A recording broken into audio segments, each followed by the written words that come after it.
Ciara. Well, thanks to Thea and the staff at Thea for organising this get-together. Our speaker tonight is Professor John Dart. John wants a short introduction, but he's not going to get that. John is one of these rare, driven type of individuals that the world delivers to us every now and again, and we all gain from them. Following an initial background degree in zoology, John went on to study medicine and subsequently ophthalmology in Oxford and in Moorfields. He was a consultant ophthalmic surgeon at Moorfields Eye Hospital for over 30 years. He took a major interest in cornea and external eye diseases. And he is now a major international figure in these areas. He's published extensively internationally. Many, many excellent papers, literally hundreds, on topics like microbial keratitis and autoimmune conjunctival scarring. These important papers have given us all very important insights into these diseases at a pathophysiological level and in their management. Few people are in such a good position to address the topic of cicatricial conjunctivitis as John.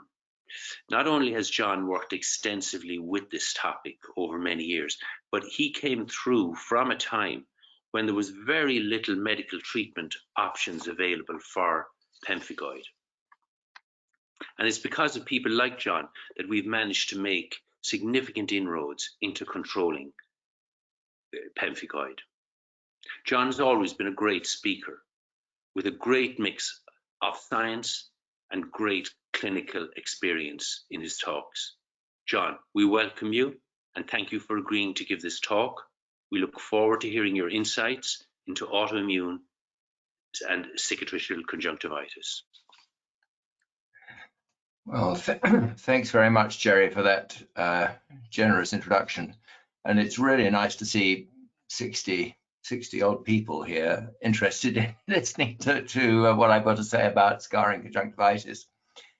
I'll just start this up. So I'll just like to start by saying that thanking Ciara and Pauline for their help and for the invitation to speak this evening, and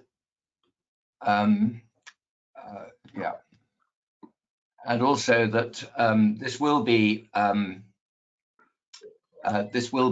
available to you as a recording, but anybody who'd like to have the PowerPoint presentation is welcome to it, and I'm very happy that you use it for educational purposes. I'm going to start by I'd just like to say that a lot of what I'm going to say is this is very up to date, this talk, but there's a lot of information in this 2016 Bowman lecture I gave, which is in this lecture, and which you won't get anywhere else. It gives you a bit of the background and the history, as well as the differential, which I'm going to discuss to start with.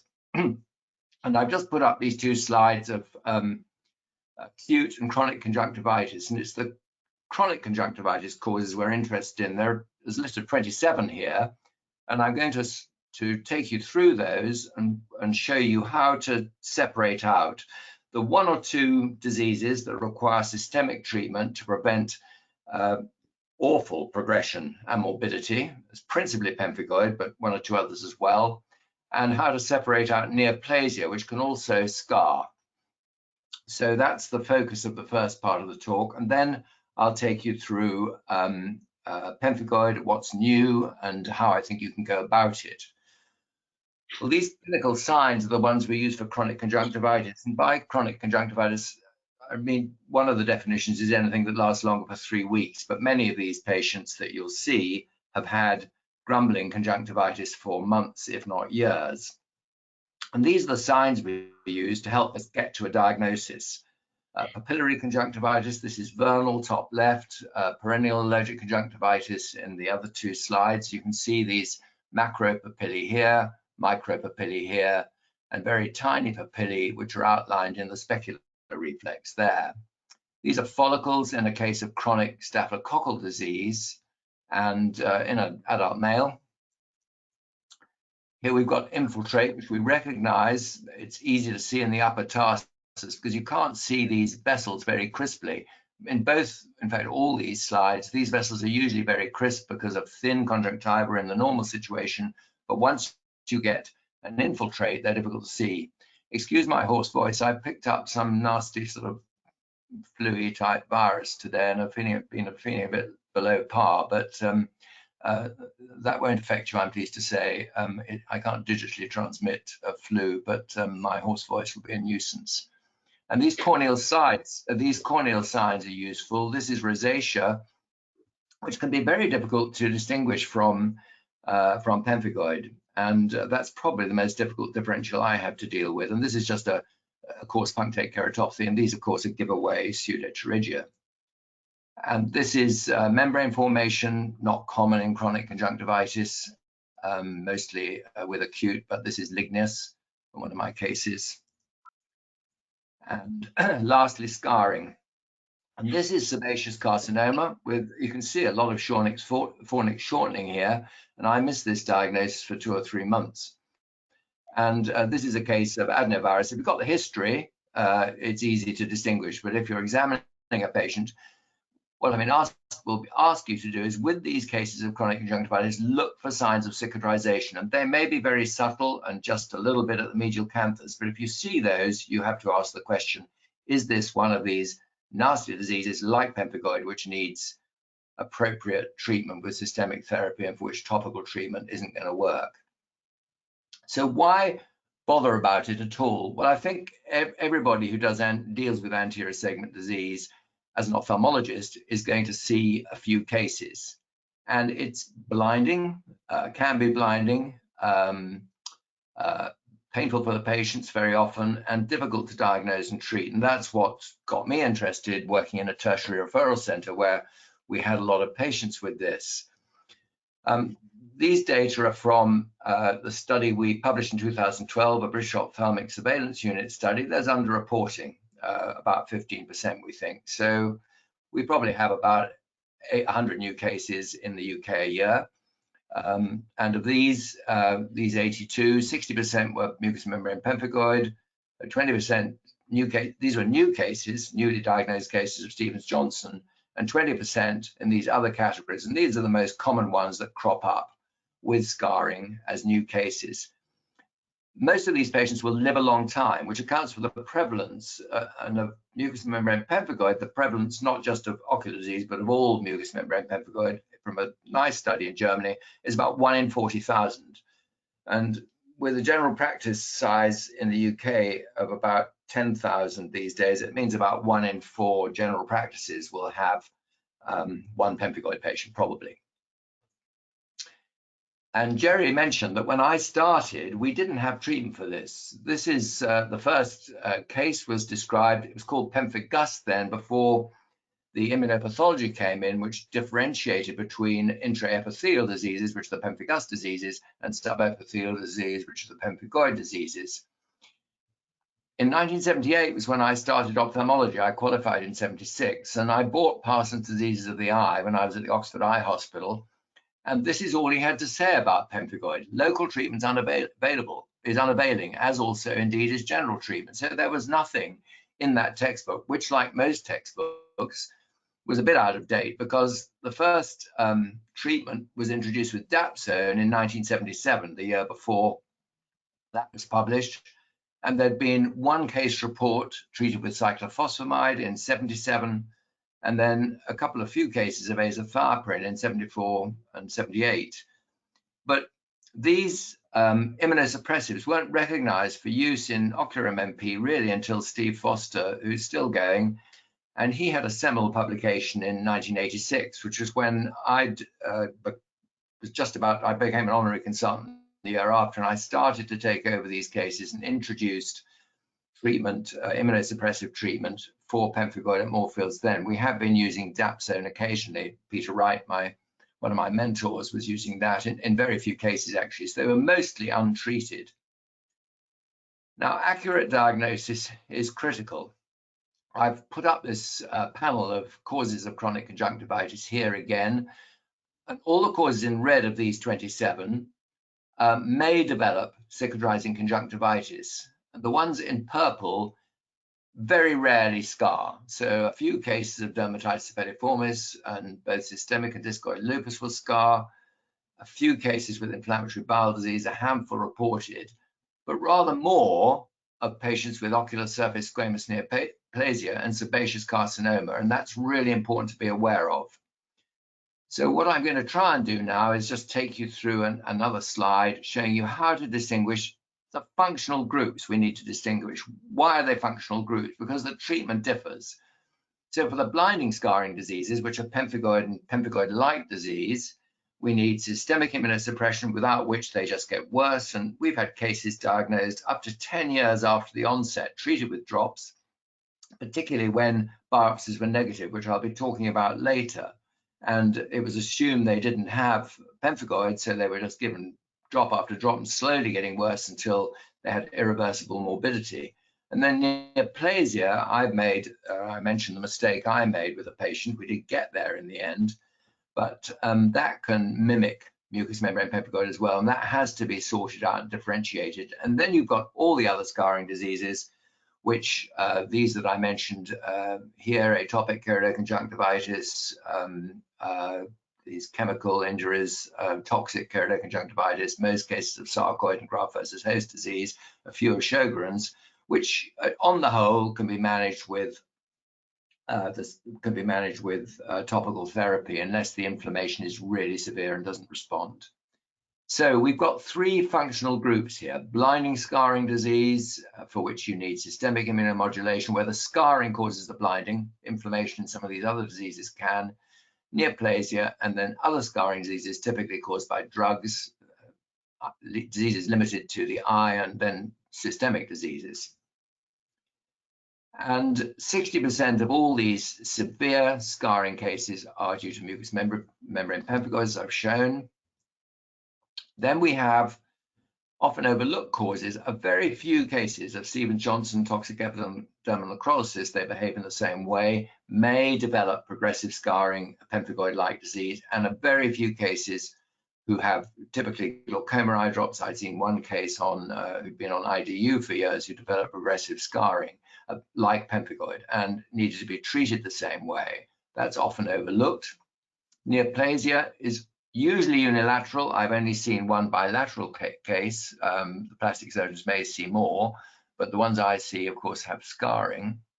And then patients with eye drops, a lot of the glaucoma cases can scar quite severely. And I wrote a paper with colleagues in Hyderabad last year in Ocular Surface, sort of summarizing the whole story of drug-related cicatrising conjunctivitis.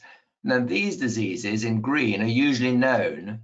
Pemphigoid can scar, pemphigus can scar very occasionally. Bullous pemphigoid can scar very occasionally, that's as opposed to mucous membrane pemphigoid, lichen planus. But you generally know the diseases that will scar. And these cases scar. We know what they are normally. These ones in particular may need to have mucous membrane pemphigoid excluded, which may, I've got cases where, you know, we've had both diseases going on, typically old trachoma patients who came to the UK 20, 30 years ago, and then they've got scarring and then they start to get inflamed again.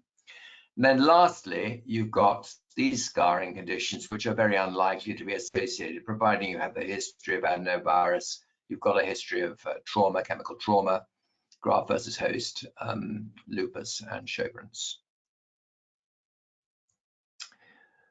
Well, the diagnosis is difficult because all these scarring diseases tend to look the same. And here you've got mucous membrane pemphigoid at the top panel, and then ocular surface squamous neoplasia in these two panels. And here are these other diseases, ectodermal dysplasia. Some of them, ectodermal dysplasias can scar pretty badly, but most don't.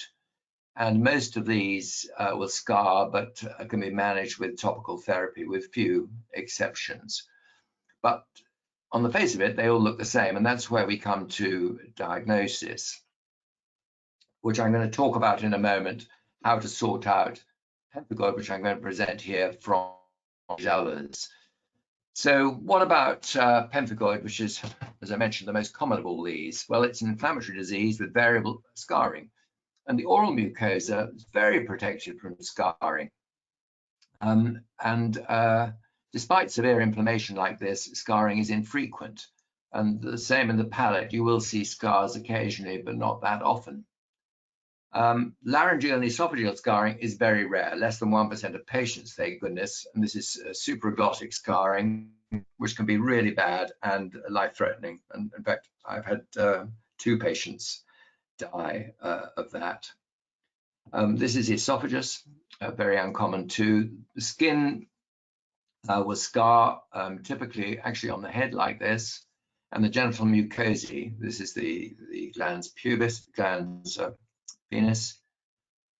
But it's a major problem in the eye, and mucous membrane pemphigoid affecting the eye is known by all the dermatologists and everybody else who deals with pemphigoid and the oral medicine people as to be, one is a flag, flags up one of the most severe forms of pemphigoid. So this is advanced scarring, and I like to show this picture because this patient actually did have a reasonable limbus over here, and this is just doing about to do cataract surgery. And what you can see is that the scarring is all really just under the epithelium. You make an incision in this symblepharon here, and it's all plumb normal underneath. It isn't deep. It's the most extraordinary disease. Now, if you have a patient with pemphigoid, which sites are likely to be involved? And this is from a prospective cross-sectional study we did in London, 73 patients, and only 4 of these, despite the fact they've got what we believe is a systemic disease, only 4 out of the 73, that was 5%, had more than 3 sites involved at the same time. So, and ocular only was just over a quarter. These cases were taken from Jane Setterfield at Guy's and Thomas's, who does skin and skin pemphigoid, and is also an oral medicine specialist. So she covers a lot of bases, and the rest were from us. I think it's fairly representative. Now, to manage these cases, use up-to-date reviews, protocols, and treatment plans. I have a protocol in Bowman publication. Many of you won't be aware that there are new European guidelines which were published in 2021, I think. I was responsible with Cy Ros. I actually withdrew for various reasons I won't bore you with, but Cy Ros, myself, and Gerd Geerling did most of the ocular section. And for Stevens-Johnson syndrome, I put this in because this is a really handy guide to managing the chronic disease.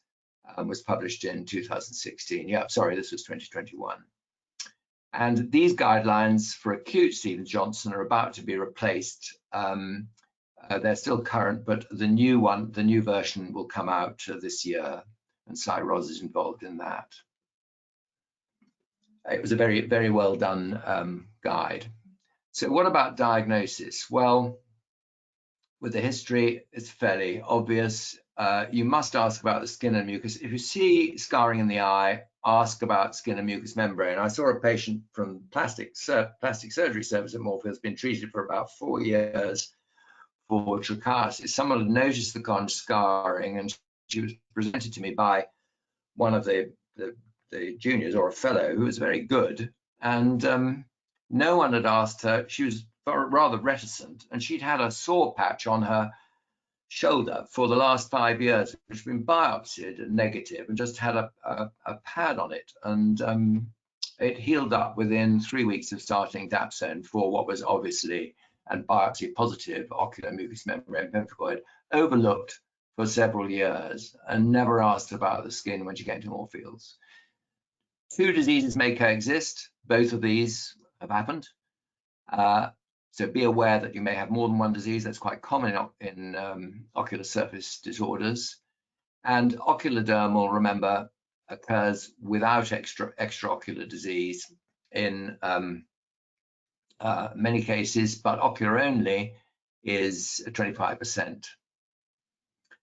And the clinical signs, as I mentioned, are of limited value. Whether it's unilateral or bilateral is important, because unilateral you really need to think very hard about neoplasia with those. Unilateral pemphigoid does occur, but it's less than 5% of cases in our series, so it's not common, and generally the second eye will get involved eventually. And then ocular rosacea, you've got these signs. It can be really quite difficult to differentiate from a mucous membrane pemphigoid. And I'll try and remember to say a little bit about that. So these are the tests we do. If you see a patient who you think has got some conjunctival scarring and you think they may have pemphigoid, this is what you need to do. If they've already got a diagnosis of pemphigoid from the skin or oral people, usually the biopsies are positive from those sites. They will have a positive biopsy and you don't need to do any more. So the biopsies we take of patients who present with usually bilateral scarring with variable degrees of inflammation from none to a lot, which we think might just have pemphigoid, and you want to exclude it.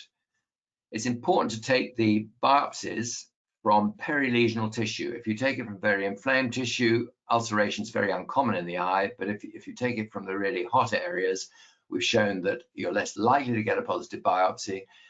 And you can biopsy the skin. I usually do 2 sites. Buccal's very easy to do, and we do that routinely when patients are presenting. And what do you do with the biopsies? Well, you send those off to a lab who know what they're doing. Ours goes to St. John's Institute of Dermatology at Thomas's, and they will incubate the tissue with anti-human, fluorinated anti-human antibody for IgG, IgA, complement. If any of those are positive, that gives you a diagnosis of pemphigoid. And fibrin, but fibrin is extremely common. You find that in all sorts of chronic ocular surface diseases. If you've got this really thick, shaggy fibrin, this is typical of lichen planus.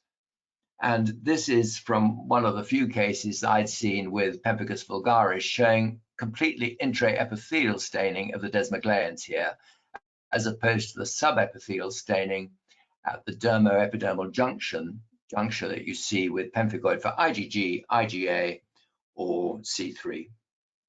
You can take blood for indirect immunofluorescence, and the blood is, and we do that routinely, the blood is incubated with human salt split skin. You can use monkey esophagus for that, but it's not as good. So human salt split skin splits at the dermoepidermal junction, and again, this is incubated with patient serum and then with anti-human fluorinated antibody to show lighting up at the base, which is typical of laminin 332, or at the roof, which is typical of BP180 and BP230. And these you can detect with ELISAs.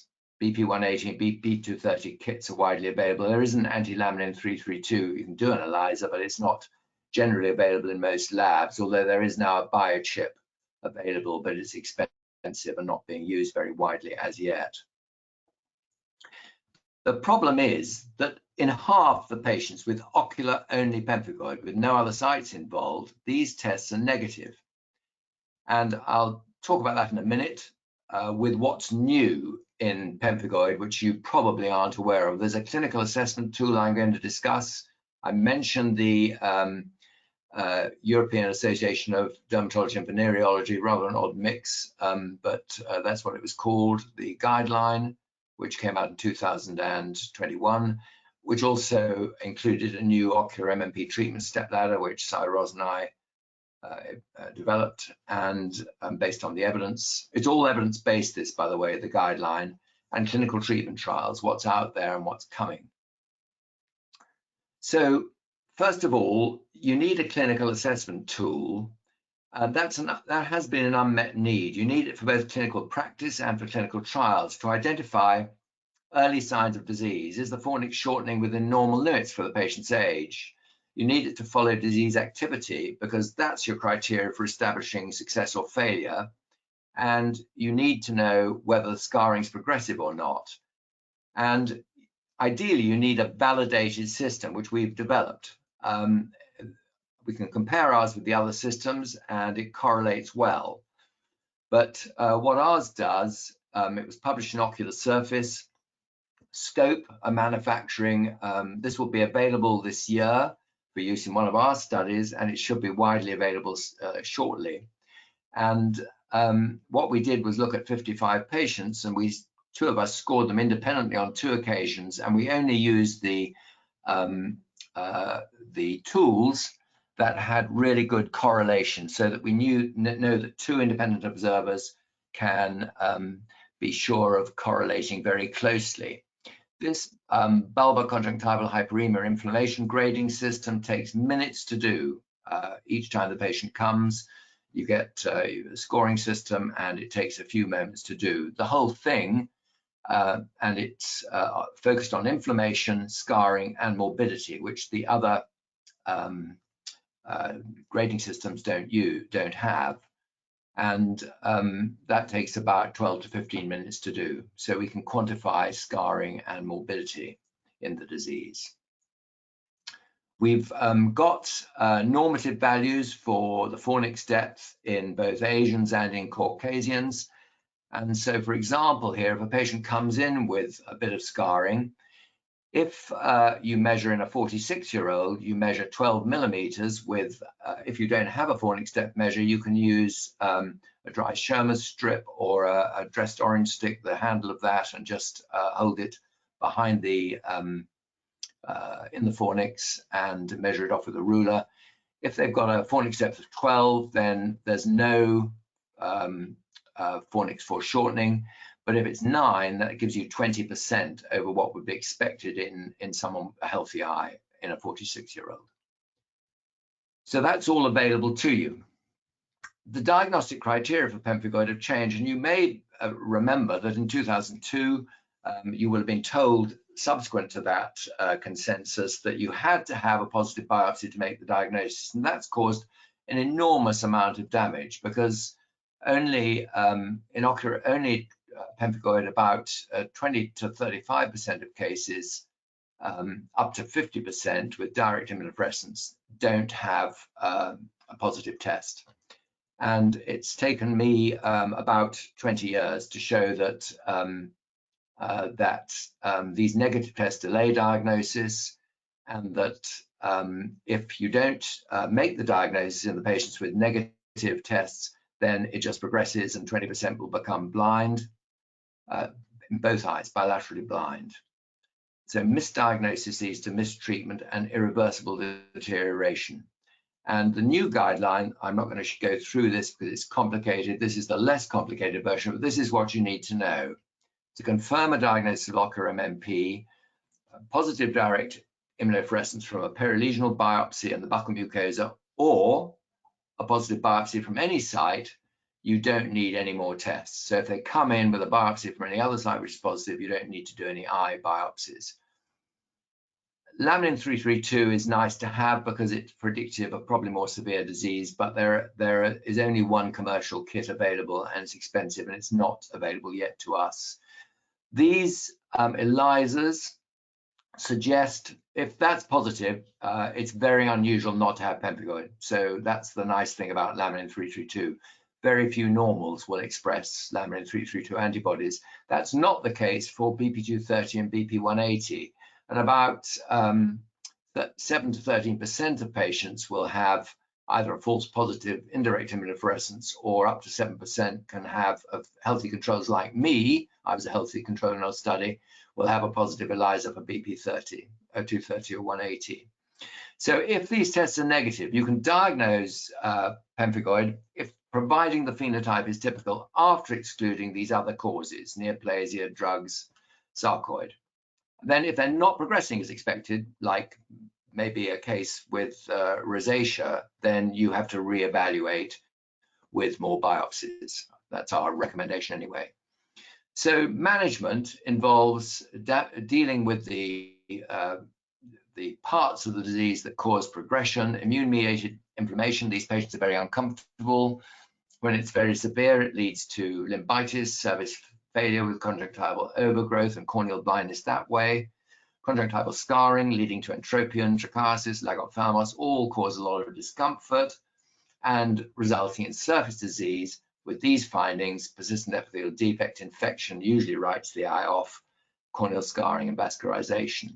Surface disease management, I'm not going to go into it today because it's something you're all taught, but that's a constant priority. And it's very easy to forget it when you're dealing with immunosuppression. You've got to keep your eye on the surface disease and, excuse the pun, and manage that appropriately. And I have step ladders for some of the commonest things I deal with, and this is a dry eye step ladder, which I won't go through now. So what about immunosuppression? Well, that requires understanding of the course of disease. And fulminating disease comes in as about 10% of the new cases coming to Moorfields, where you need urgent treatment for rapidly progressive disease. These are patients presenting like this, and you really have to get on with it. You can't afford to mess around. I would biopsy these patients in the same day they would come. They were tertiary referrals, and often start them on treatment usually start them on treatment on spec while we wait for the biopsy results, having excluded everything else as far as possible in one visit. And then you've got a group which is much more common, where there's failure to control the inflammation, and there's been poor disease control over a period of time. So either this isn't working well, and then you need to escalate any therapy you're on. Prophylaxis is only needed before conjunctival surgery and pemphigoid. So if you think you're going to incise the conj, then do it, because that will cause a flare-up of disease. But if you're getting plastic surgery done and it's not involving the conj, it's a lid split, it's not necessary. And about 20% of cases are so mild and progress so slowly they don't need any treatment. So that's something you can follow with the appropriate, ideally validated assessment system. Who's going to give the treatment? Well, ideally an ophthalmologist or a medical ophthalmologist. I used to do it with without much help apart from my nurse, which took me a few years to get hold of. But more recently, this is to manage the toxicity assessment protocols when they come to clinic. I also send those out to the general practitioner so they can do the blood test. The patients aren't just coming for blood tests. And you have a protocol for that. We had immunosuppression pharmacists now at Moorfields who actually make sure the tests have been done and keep on top of that side of things, which has been a huge help. If you use colleagues in other specialties, they're not familiar with some drugs. Rheumatologists don't use dapsone. A lot of them don't use cyclophosphamide, and when they do, they expect a rapid response. Usually in a month, when it takes usually 3 months or more for pemphigoid. So you have to go on for longer with treatment, and you need to know that when you're treating these diseases and asking other colleagues to help you manage the immunosuppressive therapy. These are the drugs we can use, and the ones in different colors can all be mixed together. You don't generally mix the ones in red because they have they suppress the bone marrow. But you can use prednisolone with any one of these and add in cyclosporin, and I've occasionally had patients on one of these as well. So 4 drugs when we're getting really desperate. And then you've got the biologicals. On the whole, we don't use anti-CD20, that's rituximab or Truxima, which is the other one we have, the other anti-CD20 we have. You don't use this with anything other than perhaps steroid, because the toxicity and side effects have been pretty bad in the elderly pemphigoid patients. Intravenous immunoglobulin is, as you'll see, for people who've failed everything else, a course of this costs £27,000 a year, and it's a rare, difficult to obtain treatment, expensive to manufacture. So these are essentials. You need to establish your screening protocol. You need to have a plan for documenting the inflammation. I've given you one in that ocular surface example, and you need to understand the disease course so you know how long to go on for and how to withdraw the drugs. That's common to any of these diseases that you might be immunosuppressing.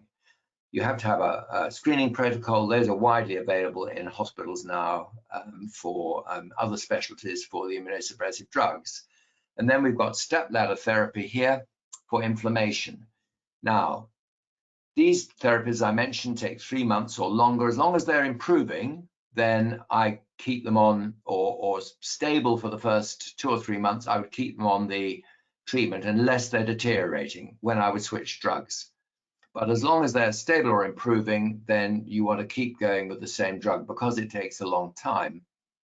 And if you've got very bad disease, you would start up here. And we're still using, on the whole, cyclophosphamide. I think most of us in the UK, although anti-CD20 therapy is, that's rituximab and truxima, is now approved actually by NICE for health service use. It wasn't for a long time, and it was used as a fallback for cyclophosphamide. So for patients who are bad, you start up here. But for patients who are mild, I still like to use dapsone. Our American colleagues don't use it because about 30% will have to have it stopped because of side effects. But those are easy to detect for the patients feeling unwell or they get hemolysis early on. Then you stop it and move to one of these. But when it works, it can be really good. And certainly the general practitioners don't mind using it because it's not a true immunosuppressant, although it works well for these diseases. And then you go up to mycophenolate. It's a bit easier to use than azathioprine, but sometimes this works when this doesn't. Methotrexate's only 1 case series, so I haven't used it very much, and I don't. That's why it's grayed out. And then cyclophosphamide usually works better with prednisolone, but if you've got a patient who's not doing very well on this and they're not very inflamed, you can go up to cyclophosphamide without prednisolone. And then if that's not working, you've got rituximab, but you can swap backwards and forwards between these two. And this is these are rarely used, which may have some effect. There's 1 or 2 case reports, or you've got intravenous immunoglobulin, which is available in the UK. So how successful are these drugs? Well, this summarizes the treatment here. And you can see this is from a Litvin's review, a systematic review. And it shows that success was 70% in the anti-CD20s. It's not the panacea. In fact, some of the results for cyclophosphamide have been rather better than that. And mycophenolate's not bad either. And these are the numbers. And this is from 2 randomized controlled trials and 27 cohort studies or case series. So I put together all the evidence there. And the resolution time you can see is long for a lot of these patients. These are clinical trials about to start or in hand. There's one comparing, finally, we've got one comparing cyclophosphamide and rituximab by Pascal Joly. It didn't finish last year, and it's going to finish probably in another couple of years' time. This will be a milestone when this is done, and Pascal Joly is a great researcher. And then we have a trial starting for disulfiram as an anti-scarring drug, a proof of concept trial. Prophylaxis I've mentioned. It's unnecessary for this sort of surgery, but necessary for this, and certainly for fornix reconstructions. That crept in from another lecture. I'm rather embarrassed. I should have removed that one. Anti-scarring therapy, just briefly, this is an unmet need in pemphigoid, and it's critical in acute MMP and Stevens-Johnson because they scar really quickly. And now we know that's driven by inflammation. But we also know it progresses even when they've got clinical control of inflammation. There are 2 anti-scarring drugs after years of work licensed for pulmonary fibrosis.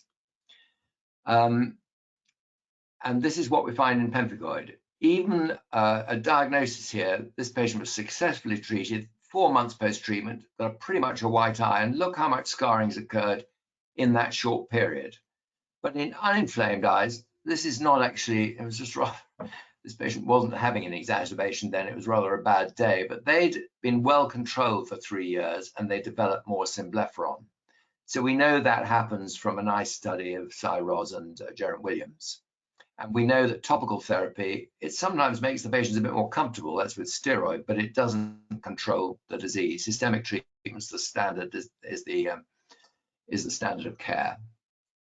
Now, briefly on scarring, we've shown that in vitro in MMP cells that fibroblasts autoregulate once the inflammation is triggered, and there's a bit of work from a mouse model in a companion study which showed that that was very quick right at the onset, and that we can reverse the scarring phenotype, about 6 different characteristics of these cells, by inhibiting the ALDH pathway with disulfiram and another DAB. It's another non-clinical inhibitor.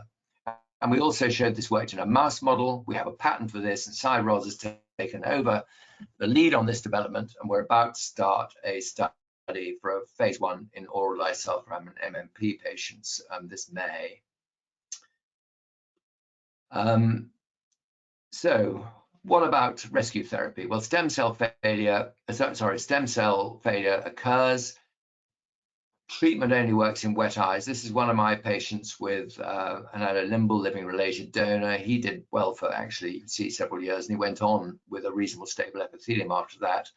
And keratoplasties will work in the very few patients with wet eyes. I have a couple which work. This is what you get for treating a perforation in a dry eye. We managed to keep that going, but not a good result.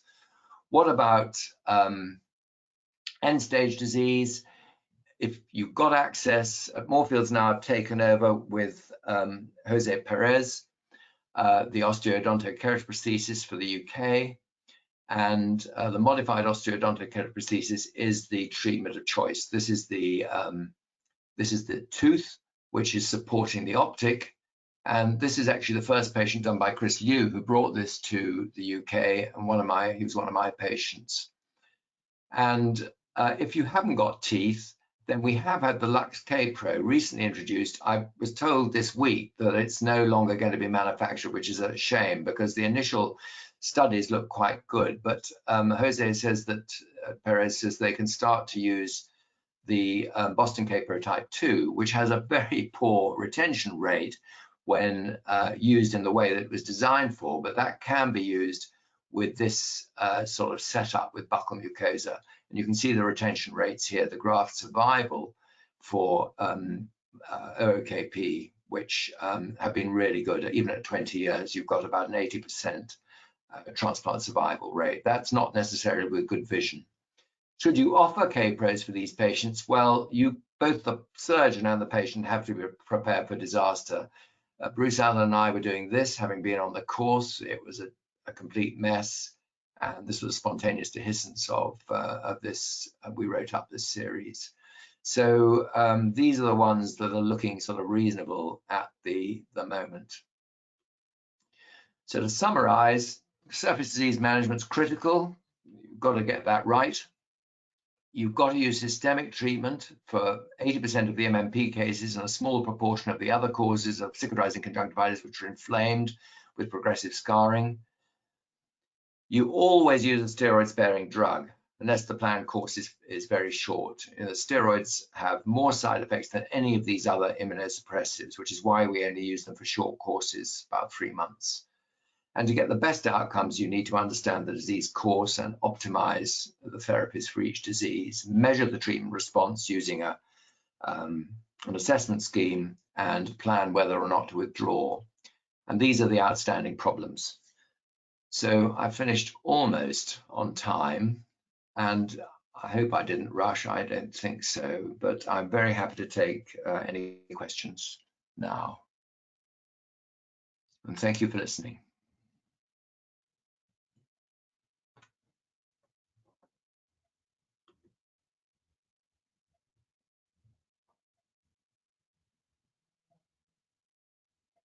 Okay, John, thank you very much for a superb talk.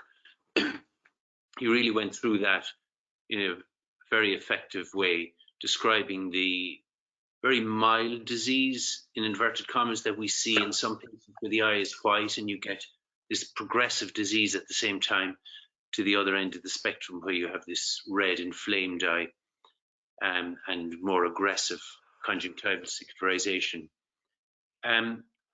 John, the milder cases where the eye is white but there's obvious cicatrization, do you have a preference for using something like dapsone over mycophenolate in that situation?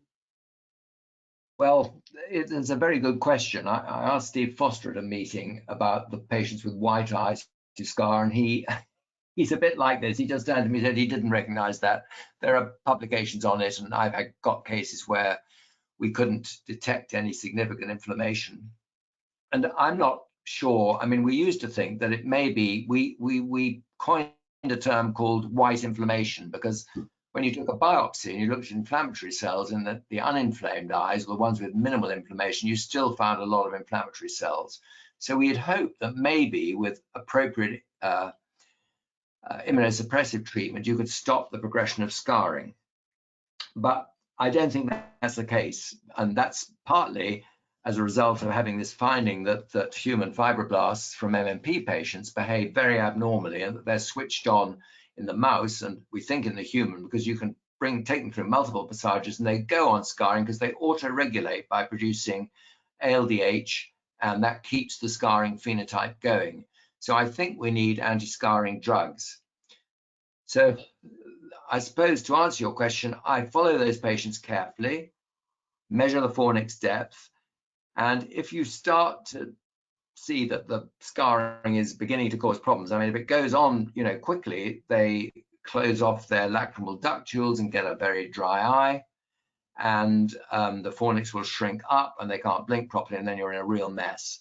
So you have to look at the rate at which they're scarring, which means measuring it.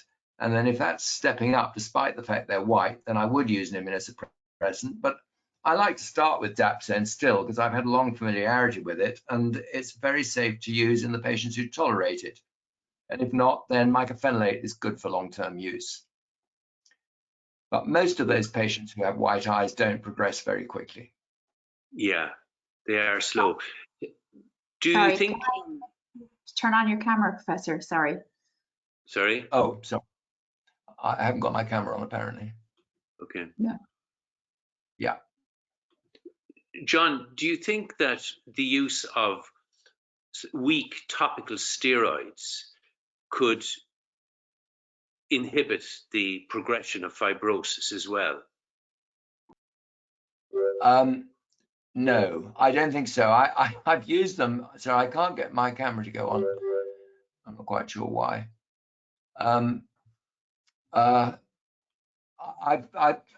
They do work, I think, to relieve symptoms in patients who've got an inflamed eye, which you haven't got good control over. So I have a few patients in whom I've used topical steroids, but generally I don't think they have a place. Sorry, I think I managed that now. I don't think they have a place apart from a bit of symptomatic control in patients who aren't fully controlled any other way, and then careful monitoring for glaucoma. I don't think it affects the scar, because I have treated those patients with white eyes and with getting a bit of inflammation now and then with topical steroids, and they've scarred away quite happily. Not that many though. I suppose what I was referring to really was the group of patients that are under control but have these fibroblasts that are still switched on. I just wondered if you thought that the topical steroids could be beneficial in that situation. I don't think so. This is why we've been trying to develop this disulfiram, which does work in vitro and in the mouse. And we've got this study starting with oral treatment this year. We're hoping to develop it as a topical therapy, and that'll be a real breakthrough if that happens. I'm having a little difficulty getting the questions up fully, the whole of the questions. Yeah. So have you undocked it? You know, the little square with the little arrow on it? Yeah, I did, and I'm only getting part of the questions coming up.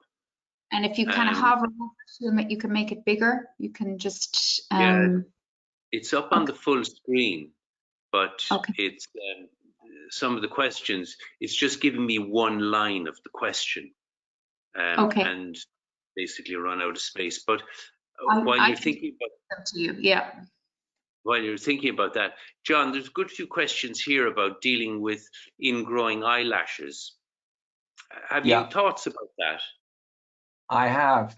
Our plastic surgical colleagues, it's something I should have, in my rather long career, should have instigated a proper prospective study of the treatments, but and I haven't. And the patients, you know, if they've got, I don't treat the trichiasis. I don't use cryotherapy or electrolysis anymore. I don't think it works. It causes scarring. It doesn't work for very long. So we've stopped doing that. We put the lids back in the right place when they've got entropion with trichiasis. But if you do that when they're still inflamed, you get a rapid reversal of effect because the scarring continues. Ideally, you do it when the scarring's when the inflammation settled down, but even then it tends to relapse over a period of 3 or 4 or 5 years. So a lot of my patients were on epilation, either themselves or with family, if they could get the family to do that, or one of our nurses. They'd come into the hospital and they didn't have to have an appointment. They could come in on the day of the clinic and get epilation done by someone who knows what they were doing. And I would give them epilation forceps, they're disposable now, to use at home. So I think for many patients that works better. One plastic surgical procedure which does work, and which we've gone to, is to excise, for patients who weren't bothered about the cosmetic appearance of losing their lashes, is to excise all the lash follicles. Now you inevitably leave a few at the ends, but that's a plastic surgical technique which does, I think, work in the long term. So you get your plastic surgeon to remove all the follicles. Aberrant lashes are uncommon in pemphigoid, thank goodness, unlike Stevens-Johnson. So they don't rarely come out of the meibomian glands. They're a nightmare to deal with. You're muted, Jerry. Let me just get out of mute here. Yeah, we can hear you. So I think follicle excision is the way to go if they're not bothered about the appearance, and a lot of them aren't. They're elderly. I think putting the lid back in the right place has a limited with an entropion procedure. Lid splitting procedure has rather limited effect over only a few years, but not that much longer. And I don't think cryoelectrolysis help. So epilation and follicle excision. Okay. Can you hear me now, John? Yeah. John, a question about sarcoidal cicatrization. Is it reasonable to assume that that is non-blinding? And this is a question that has come through. And have you any suggestions on control of it? Well, I've only had 2 cases of sarcoid with severe cicatrization, and they both needed, one needed to have systemic treatment for his pulmonary disease, and that controlled the eye disease. I think he was on mycophenolate, but it's some time ago, and he had really quite bad scarring. And in fact, one of the photographs I showed was from him. And another was another lady with really pretty awful sarcoid, and she had a lot of trouble with trichiasis. But we did immunosuppress her, but only for a short period. And I can't remember how we got it all settled down now. I think with plastic surgery for the lids. Right. Someone might have a bad case. It's not common, but it does happen. Any thoughts, John, another question about using additional treatment in patients who have stable mucous membrane pemphigoid but are proceeding to have cataract surgery? Yeah, well, I've tried to make the point about prophylaxis. If you don't think you're going to have to incise the conjunctiva when you do the cataract operation, you're often better to sit around the side and do a temporal phaco, then you don't need to do anything.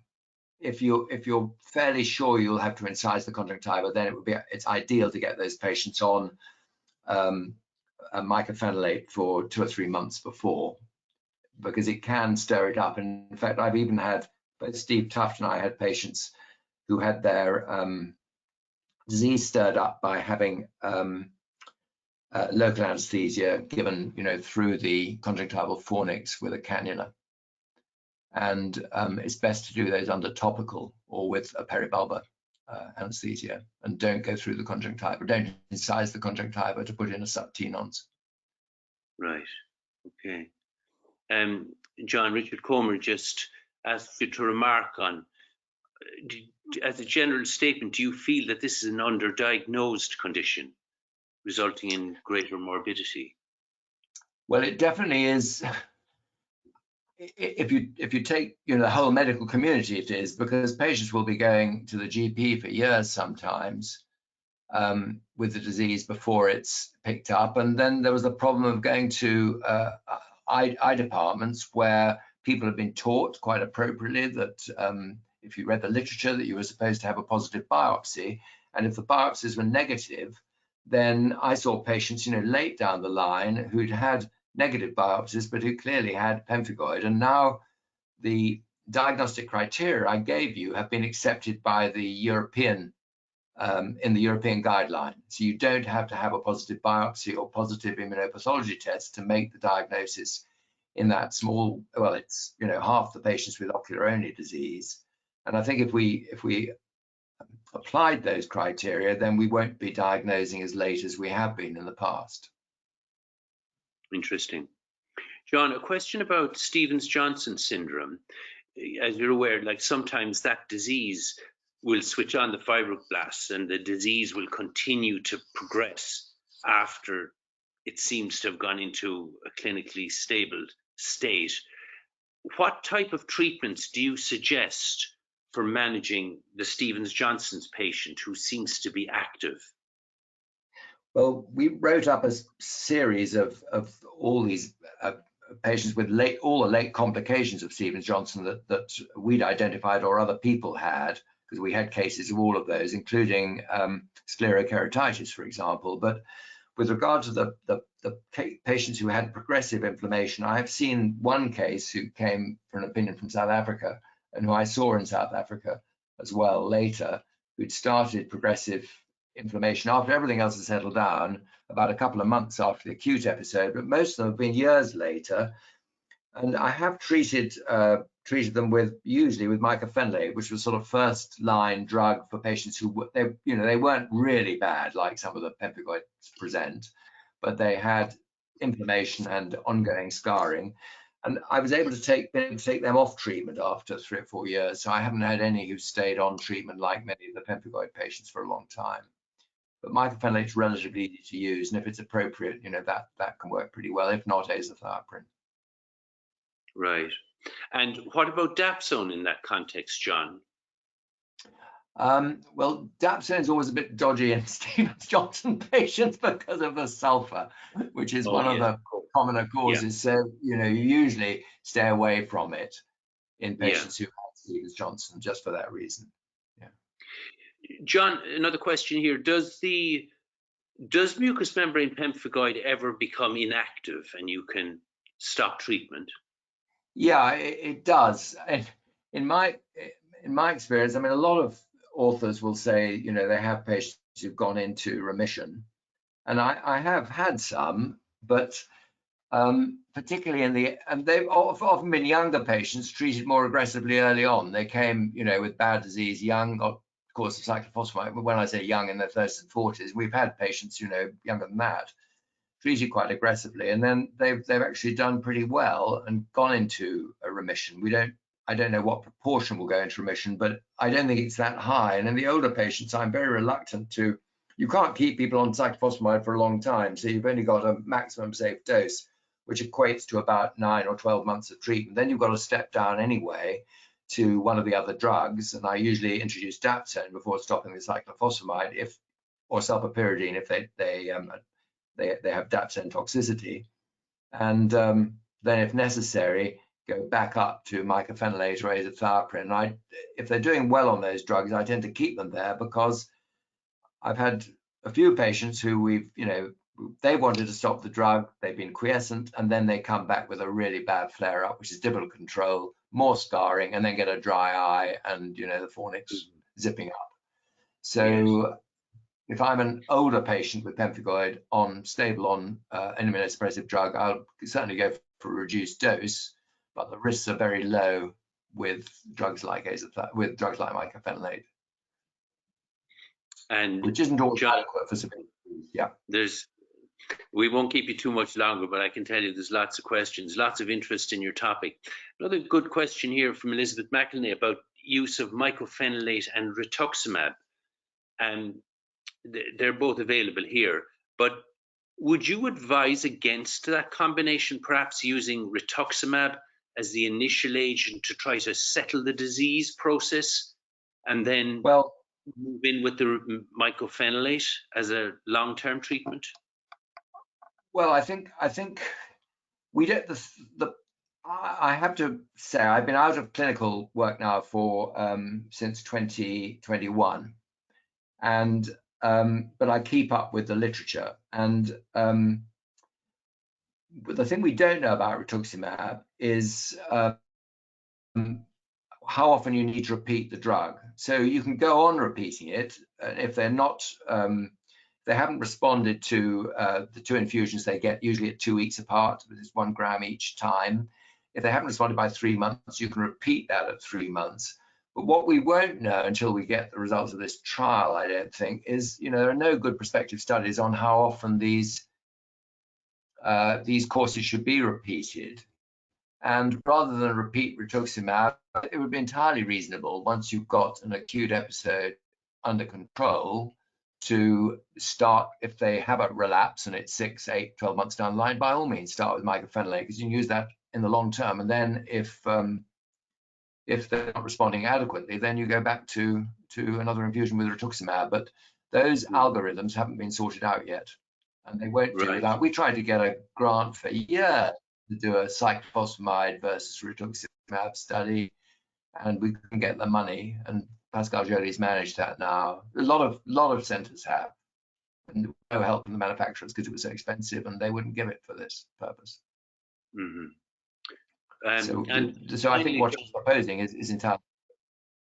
Finally, John, you were very pro conjunctival biopsy, justifiably so. And have you seen cases where the conjunctival biopsy has exacerbated cicatrization? Well, we've done 2 prospective studies, and there's very little info on that. But I've seen one case where there was local inflammation around the biopsy site, was quite a problem afterwards. So that can happen, but it's not common. And if you've got the confirmation for a biopsy, you can be really certain that the drugs you're giving are, going to help or likely to help, and you're not putting patients at risk for no purpose. So I think it is, the patient needs to know there is a small risk, and it's looking at about 1 in 100 biopsies. There are some figures out there which are similar to that, but I would still have it myself rather than, I'd be happy to have the drugs if the biopsies were negative, and if the other tests were negative, and I thought I had progressive disease. I don't do to patients what I wouldn't do for myself and my family, but I would certainly have a biopsy, because you've then got assurance that you're pretty certain you know what you've got, and it's worth taking the risks to prevent the progression that is going to occur if you don't have good control of inflammation. Yeah, that's great, John. Thank you very much. John, I won't keep you much longer. Really super talk, John. It's fantastic to have somebody with your experience share your knowledge with us. We're really grateful to you for that, and keep going with the work, John. There's no let up for you, guys with your drive are not allowed to retire, I enjoy doing a bit of research still. Thanks very much, Erin. Thanks to everybody for listening, and to Thea for making this possible. I've really enjoyed it. It's been great to have you all there. I'll forward the lecture on, a link to the lecture, to Kira, and you can dish that out, Kira. That's perfect. Thanks so much. And just another big thank you again, Prof. Dart, for all the time and effort put into those slides. You can really see in those slides how much time and effort was put into them. So it was a great talk, and thank you again. And thank you, Mr. Fahy, as well, for chairing tonight. Just another quick reminder for everyone about the feedback survey at the end, just to fill that out, and a reminder again that we've applied for CPD points, so your CPD certs should follow shortly. And that's good. I think we're good to go. We'll let you rest up and heal up, Prof. Dart. Thanks very much, everybody. Thanks for listening. Have a good night. Thank you for organizing this superb event. Thanks very much. Kira and Pauline, be marvelous. Thank you. Thank you so much, guys. Bye. Bye-bye now.